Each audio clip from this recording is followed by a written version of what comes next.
राज्य की गाथा। एक बुद्धिमान और साहसी राजा की कहानी। बहुत समय पहले एक शांतिपूर्ण राज्य में एक बुद्धिमान और साहसी राजा का शासन था। राजा न्यायप्रिय थे और उनकी प्रजा उनसे बेहद प्रेम करती थी। उनके शासन में राज्य सुख शांति से भरपूर था। परंतु जैसे जैसे समय बीतता गया, एक अप्रत्याशित धोखा उनके दरबार से ही उभर आया। राजा के दरबार में दो महत्वपूर्ण व्यक्ति थे। एक निष्ठावान सेनापति जो अद्भुत साहस और वफादारी का प्रतीक था, और दूसरा एक चतुर सलाहकार जो अपनी गहरी बुद्धि के लिए जाना जाता था। लेकिन इस सलाहकार के मन में छिपे हुए उद्देश्यों का किसी को पता नहीं था। एक दिन राजा को सूचना मिली कि राज्य के कुछ हिस्सों में बगावत की अफवाहें फैल रही हैं।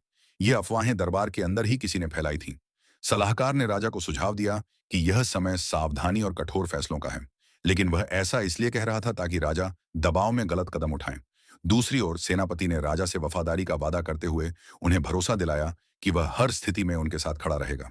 इसी बीच युवराज या राजकुमारी, जो अभी युवा थे, खुद को साबित करने के लिए व्याकुल थे।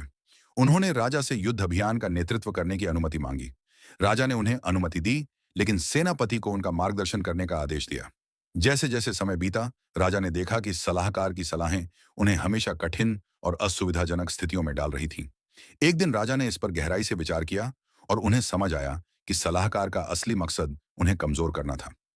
राजा ने अपनी सूझबूझ और सेनापति की मदद से राज्य के भीतर चल रही साजिश को उजागर किया। उन्होंने न केवल सलाहकार के छुपे हुए उद्देश्यों को समझा, बल्कि राज्य के गद्दारों को भी सबक सिखाया। अंत में राज्य को बचाने के लिए राजा ने अपनी व्यक्तिगत इच्छाओं का त्याग किया। उन्होंने युवराज को शासन की जिम्मेदारी सौंपी और खुद को जन कल्याण के कार्यों में समर्पित कर दिया। उनकी यह बलिदानी भावना और नेतृत्व का गुण एक प्रेरणा बन गया।